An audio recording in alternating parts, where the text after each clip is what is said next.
queridos alunos e professores, estamos iniciando mais uma aula de Geografia. Eu sou a professora Juliana e estarei acompanhando vocês ao longo desta aula. Vamos verificar o número que a gente tem na nossa aula de hoje. Estamos na aula de número 35 e hoje é a aula de revisão e avaliação. Então vamos lá, dar início à nossa aula. Então vamos lá. A nossa aula vai rodar, vai girar em torno da nossa unidade número 3, onde falamos muito sobre a Europa, falamos muito também sobre a comunidade dos Estados Independentes. Então a gente inicia esse momento com o relevo da Europa. Vamos então relembrar quais são os principais relevos, que a gente vai estar falando de planaltos e maciços antigos, das cordilheiras recentes e também das planícies principalmente. Mas eu ainda tenho uma quarta forma de relevo, que são as depressões. Mas as três principais é planalto e maciços antigos, as cordilheiras recentes ou cadeias montanhosas mais recentes e também as planícies. Atenção ao mapa. Então, aqui nesse mapa, a gente verifica quais são essas áreas, quais são esses exemplos de formas de relevo. Eu vou ter como planalto, eu vou ter aqui na nossa parte mais central, planalto do Valdai, planalto de Volga, planalto central russo. Eu vou ter como exemplos de cadeias montanhosas mais recentes, a parte mais ao sul, Alpes, Apeninos dináricos, Pindo, Balcãs, os Balcãs, o Cáucaso. Então, na parte sul, eu vou ter ali uma concentração maior de cadeias montanhosas mais recentes. Já aqui, Alpes, eu vou ter um exemplo de um planalto, ok? Outro tipo de planalto. E aqui, o maciço central francês também nessa região. Então, eu posso dizer que os planaltos e os maciços antigos, eles vão se estender do norte à parte central do continente, né? Vocês estão acompanhando aí, ó, Alpes, os planaltos ali, os três, o Volga, o central russo e o de Valdai. Eu vou ter na parte central e sul as cadeias montanhosas mais recentes, então Alpes, os Apeninos, os Balcãs, o Cáucaso.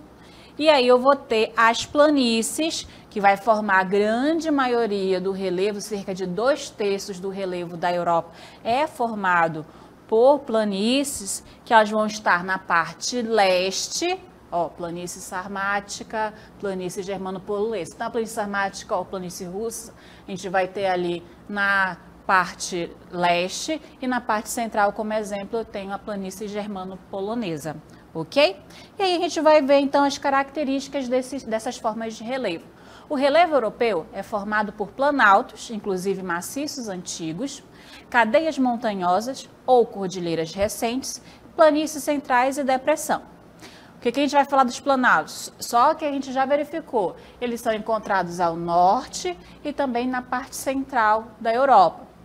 Como exemplo, a Península da Escandinava, as Ilhas Britânicas, na parte da Europa Central, na França e na Espanha. É os lugares onde vai se estender os planaltos ou maciços antigos, certinho? Passando, a gente fala das cadeias de montanhas mais recentes. E aí a gente dá o destaque aos Alpes, ainda os Pirineus, os Apeninos, os Cárpatos, os Balcãs e o Cáucaso.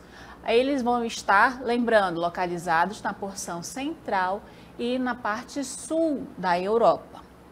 E aí, finalizando, a gente verifica as planícies.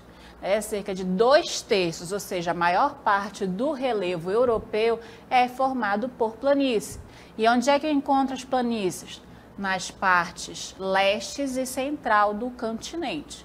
E aí eu vou ter como exemplo as duas bem grandes, que vai ser a russa, que é ou planície sarmática, a planície germano-polonesa, que fica ali bem na parte central, e a planície da Hungria. Então, essas três são exemplos de planícies. Eu ainda vou ter a depressão presente ali na região do Mar Cáspio.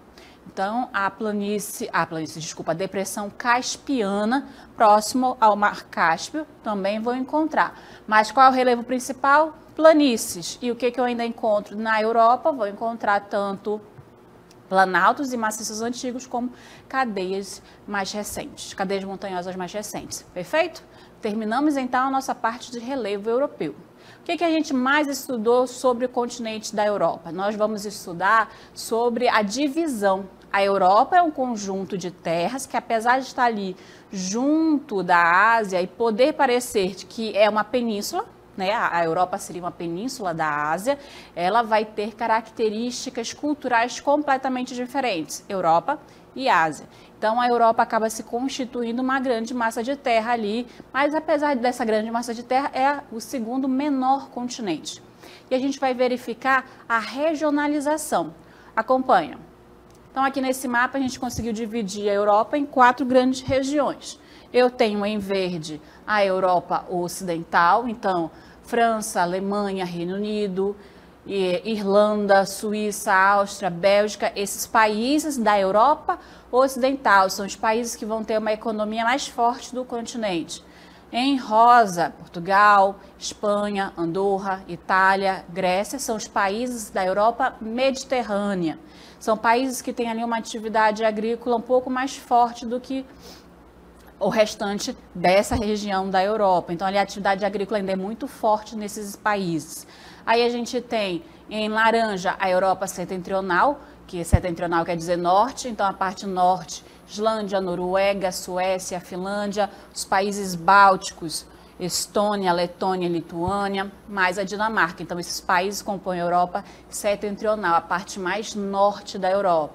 Então a Península Escandinava e os países bálticos principalmente. Por fim, a gente tem a região da Europa centro-oriental. E nessa parte são aqueles países que fizeram parte da União Soviética, a União das Repúblicas Socialistas Soviéticas, parte da Rússia e também ali os países da Transcaucásia, ok? Então essa é a divisão que a gente tem quanto à regionalização da Europa. Agora a gente vai verificar um pouco mais de informação de cada grupo desses países, destacando um pouco da economia. Tá começando pela Europa Ocidental. A Europa Ocidental, ela vai se concentrar, vai ter as principais economias do continente, que vocês estão verificando aqui, França, Reino Unido, Alemanha. Então, elas vão ser as economias mais fortes do continente e também são destaques mundiais. Foi nessa região que se iniciou o processo de industrialização, como a Revolução Industrial na Inglaterra no século XIX. A próxima região que a gente verifica agora é a região da Europa Setentrional. Então, aqui na Europa Setentrional, vocês estão verificando Noruega, Suécia, que é a Península Escandinava. Aí eu tenho Finlândia, Dinamarca. Ficou de fora aqui no mapa, mas ainda tem a Islândia. E aqui a gente tem os países bálticos, então Estônia, Letônia e Lituânia, tá bom? Essa economia desses países é marcada principalmente pela exploração das madeireiras, devido à presença das florestas de coníferas e também pela realização da atividade da pesca. Passamos agora para a terceira região da Europa, que é a Europa Centro-Oriental. Então, aqui, como vocês já estão enxergando, eu vou ter os países que foram, repúblicas da União Soviética, e aí eu vou ter a parte europeia da Rússia, eu também vou ter como destaque na economia industrializada a República Tcheca e a Polônia. Então, eles vão estar numa região mais central da Europa e oriental, centro-oriental, que seria então para o leste, certo?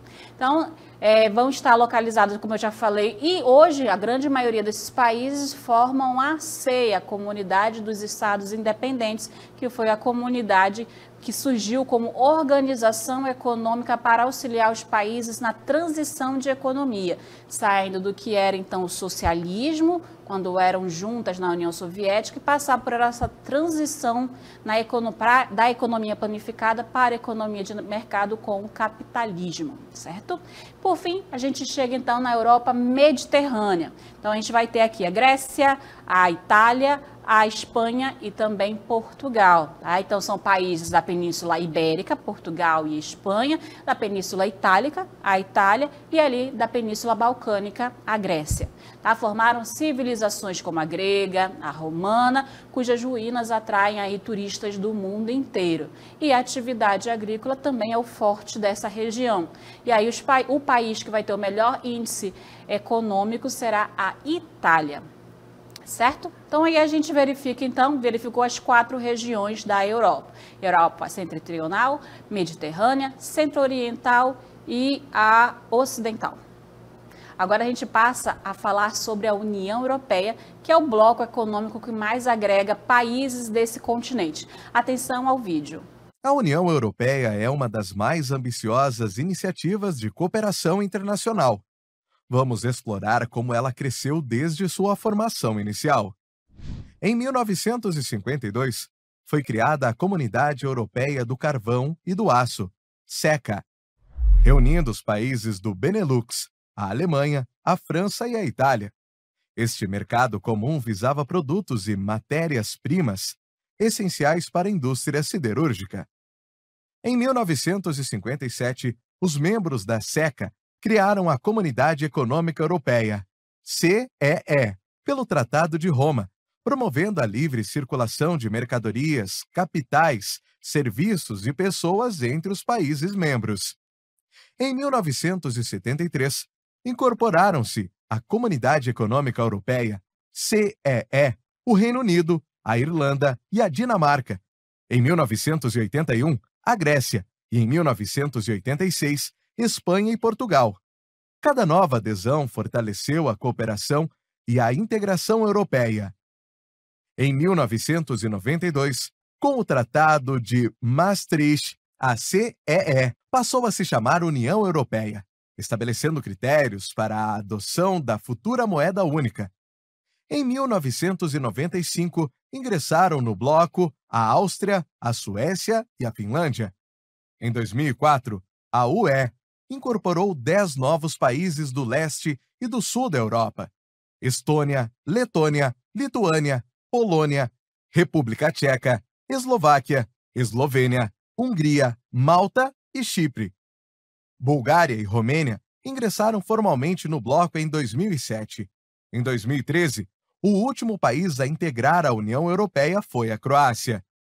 Em 31 de janeiro de 2020, ocorreu a saída formal do Reino Unido da União Europeia, após mais de 3 anos e meio do referendo do Brexit. Como vimos, a UE tem potencial para continuar sendo um modelo de integração regional e cooperação multilateral. Então, só para deixar bem reforçado como foi que ocorreu a adesão dos países à União Europeia, a gente recorre aqui mais uma vez ao mapa. E aí a gente começou a história da União Europeia com esses 3 países aqui, Países Baixos, Bélgica e Luxemburgo, a formação do Benelux, né? E aí esses 3 grupos de países iniciaram ali que seria uma área de livre comércio, que a gente hoje entende como o primeiro estágio de integração de um bloco econômico. Com o passar dos anos, a gente vai ter mais 3 países fazendo parte: França, Alemanha e Itália. Uma nova adesão ocorre ainda, que vai ser Reino Unido e República da Irlanda, nessa região, e a Dinamarca também aqui, mais 3 países. Em 1986, a gente tem Portugal e Espanha. Faltou a Grécia aqui, ó. Em 1981, a Grécia, e em 1986, Portugal e Espanha. Por fim, a gente vai ter também aqui, ó, Áustria, Finlândia e Suécia no ano de 1995. E aí, quando termina, né, esse período aí de 86 para 2004, a gente vai estar naquele período em que a União Soviética começa a dar os seus primeiros sinais de crise, vai entrar em colapso antes de 95, e em 2004 a gente verifica a grande adesão dos países que eram então ali da União Soviética, e a gente vê eles saindo em direção a esse grupo de países, a esse bloco econômico: Estônia, Letônia, Lituânia, Polônia, Hungria, Eslováquia. Então a gente vai ter a grande parte da adesão dos ex-repúblicas socialistas para dentro da União Europeia. E aí, finalizando, a gente tem 2007, Romênia e Bulgária, e o último país a entrar na União Europeia foi a Croácia, o último a entrar. Mas o que aconteceu em 2020? O Reino Unido saiu, o Brexit. O Reino Unido acabou saindo da União Europeia. Então, quantos países eu tenho na União Europeia? 27, tá? Eram 28, mas o Reino Unido saiu. A União Europeia ela tem uma moeda oficial, uma moeda única. Essa moeda é chamada euro, que ele começou a circular em 2002, sendo que 20 dos 27 países, né, que fazem parte da União Europeia utilizam o euro. E esses grupos de países que usam o euro, eles formam a chamada Zona Europeia, ou Zona do Euro, ou Área do Euro. O país que oficialmente se recusou a participar da adoção do euro é a Dinamarca, que ela continua utilizando sua moeda oficial, que é a coroa dinamarquesa. Na época do Reino Unido, o Reino Unido também não participou da adesão ao euro e continuou usando as suas libras esterlinas, que é a sua moeda oficial até os dias de hoje. Aqui a gente tem esse colorido todo. O azul vai marcar a chamada zona do euro, países que fazem parte da União Europeia e que estão na zona do euro. Então, Finlândia, Estônia, Letônia, Lituânia, Grécia, Espanha, Portugal, França, Bélgica, Países Baixos, Irlanda, Alemanha. Esses países fazem parte da União Europeia. São 20 países da União Europeia e que usam o euro. A gente vai ter países que, quando fizeram parte da União Europeia, já entraram e não puderam decidir, eu vou utilizar ou não. Eles já entraram, já adotando o euro. Quem foi? Suécia, Polônia, República Tcheca, Hungria, Romênia, Bulgária. Então, esses países em verde fazem também parte. Os azuis e os verdes é aqueles países que fazem parte da zona do euro. Então, todos os países da União Europeia fazem parte da zona do euro? Não, tá bom? Existem países como quem? Aqui, ó, a Dinamarca, que faz parte da União Europeia, mas não faz parte da zona do euro. Mas eu também tenho países que não fazem parte da União Europeia e que resolveram adotar o euro. Andorra, Mônaco, San Marino e Vaticano têm acordos oficiais. Montenegro e Kosovo, eles resolveram adotar o euro como moeda oficial, mas não mantêm acordos oficialmente com a União Europeia. E a gente também verificou que esse grupo de países assinou o chamado Acordo de Schengen. E esse acordo ele vai ali promover uma livre circulação entre os trabalhadores, pessoas, mercadorias, nesse grupo de países. E da mesma forma que nem todos os países da União Europeia adotaram o euro, nem todos os países da União Europeia resolveram assinar o Acordo de Schengen. Em azul escuro, são os países da União Europeia que pertencem à zona do euro. Tá? Mas eu também tenho países que não fazem parte da União Europeia, mas que estão dentro desse acordo, como a Suíça, a Noruega e a Islândia. E eu tenho um país que está candidato. Quem é? É o Chipre. O Chipre é candidato a fazer parte do Acordo de Schengen. E tem o país da União Europeia que resolveu não assinar. Quem é que não resolveu assinar? A Irlanda. Então, nem todos os países da União Europeia fazem parte da zona do euro e nem todos os países da União Europeia fazem parte do Acordo de Schengen. E a gente verifica aqui o que é esse acordo. Ele foi assinado ali entre a Alemanha, a Bélgica, França, Luxemburgo e os Países Baixos, isso em junho de 1985.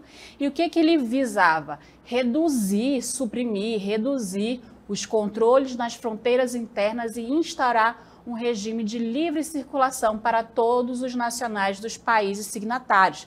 Então, é uma circulação dentre os países que não precisaria de tanta burocracia. Quando a gente vai para um país, vai sair do Brasil, vai para outro país, geralmente tem que levar o passaporte para poder pegar autorização, ter o visto, ou tirar o visto com antecedência, ou o visto com lá na hora que está dando a entrada naquele país. Com o Acordo de Schengen, a Europa ela tem uma facilidade entre os países que assinaram esse acordo, certinho?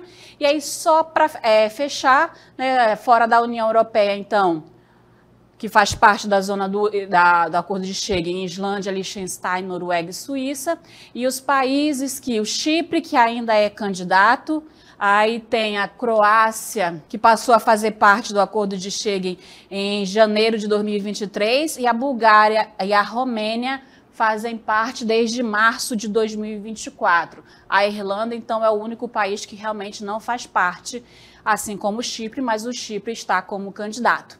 E fechando, então, todos os nossos conteúdos, fica faltando só falar da Comunidade dos Estados Independentes. Então, a gente tinha a União das Repúblicas Socialistas Soviéticas, pegava ali Rússia, seus países vizinhos, praticamente todos, eram 15 repúblicas que viviam num modelo de ideologia, um modelo de política do socialismo, que vai dar origem, então, ao momento da Guerra Fria, onde a gente tem o capitalismo representado pelos Estados Unidos de um lado e do outro, o socialismo representado pela, então, União das Repúblicas Socialistas Soviéticas.